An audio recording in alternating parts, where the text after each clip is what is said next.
자, 오늘은 그 미국 학생 비자가 거절된 사유와 그리고 이럴 경우에 비자를 어떻게 다시 신청할 수 있는지에 대해서 설명을 드리겠습니다.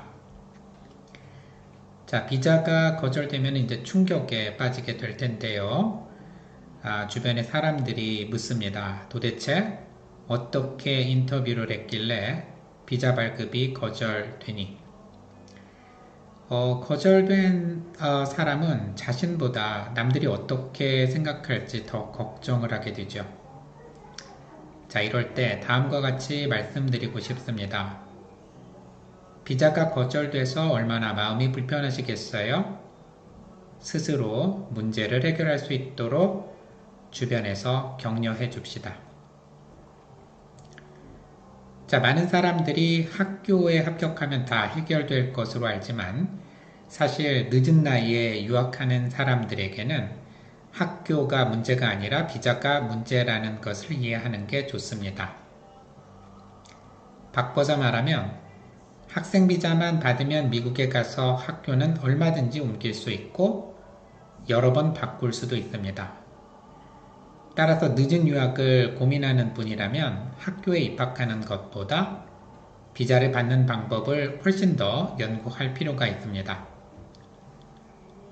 미국 학생 비자 인터뷰에서 비자 발급이 거절되면 화면에 보시는 그런 쪽지를 받게 됩니다.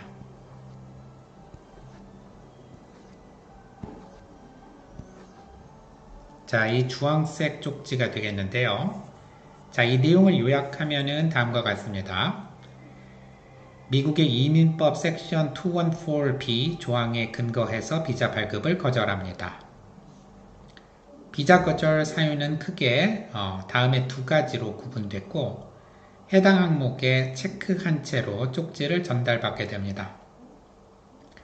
자, 첫 번째 사유는 미국의 나라에 충분히 스트롱 타이가 없다는 것이죠.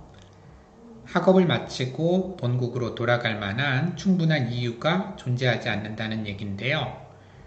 예를 들어서 전문적인 분야라든지 또는 직업 관련된 이유가 있다든지 아니면 학교를 다녀야 된다 또는 가족 그리고 사회적 관계 등 미국의 한시적인 방문을 마치고 본국으로 돌아갈 수밖에 없는 이유가 있어야 됩니다.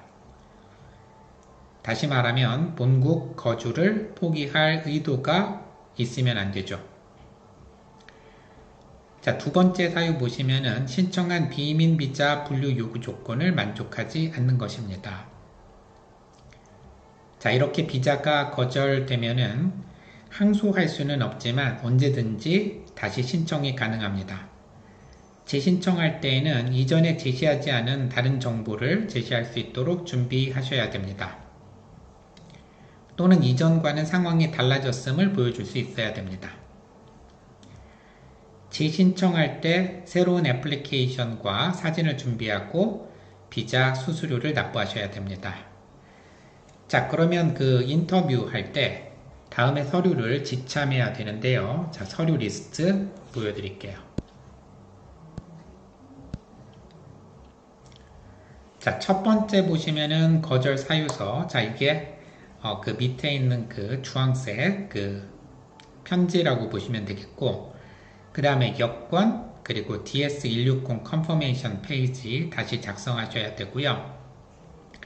그 다음에 비자용 사진 준비하시고, 그리고 이전 애플리케이션 할 때 제출했던 그런 문서들 지참하시고, 자, 그 다음에 여기가 중요하겠죠. 여섯 번째, 이전의 비자 거절 사유를 해소할 수 있는 추가 문서를 준비하셔야 됩니다. 자, 그 다음에 마지막으로 인터뷰 예약 확인서를 준비하셔야겠죠. 자, 그 다음에는 그 거절 사례와 해결 방안 예시를 좀 들어드릴게요.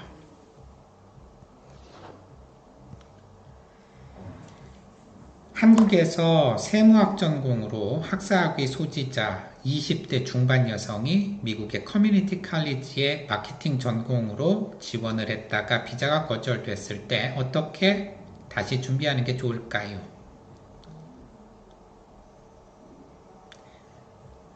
자, 이 시점에서 왜 전공을 바꿔서 더 낮은 단계로 지원을 하는지에 대한 합리적인 설명과 백업할 수 있는 서류를 준비하는 것이 좋습니다. 자, 예를 들어서 한국에서는 세무만 공부를 했고 아버지가 인테리어 사업을 하고 그것을 물려받을 예정인데 현재는 그 국내에서만 운영하는 사업을 앞으로 세계로 글로벌 비즈니스로 키우고자 하는 그런 목표를 가지고 있다. 자, 그러기 위해서 영어 능력과 마케팅 기본을 2년 정도 공부하고자 하는 거고요.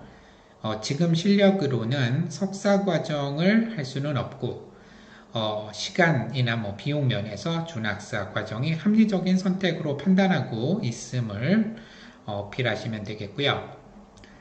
자, 그런데 인터뷰에서는 어설프게 영어로 설명하려고 하는 것보다 영사를 위해서 간단한 편지를 아버지 이름으로 작성해서 보여주는 그런 방법도 있을 수 있습니다. 자, 제가 지금 설명드린 그 해결 방안은 어디까지나 그 개인의 의견일 뿐이고 지원하는 사람의 상황 그리고 소통 능력 등 여러 가지 요인에 따라서 결과가 변할 수 있기 때문에 참고만 하시면 좋겠어요. 자, 오늘은 그 미국 학생 비자가 거절되는 사유와 그랬을 때 그 비자를 재신청하는 절차에 대해서 설명을 드렸습니다.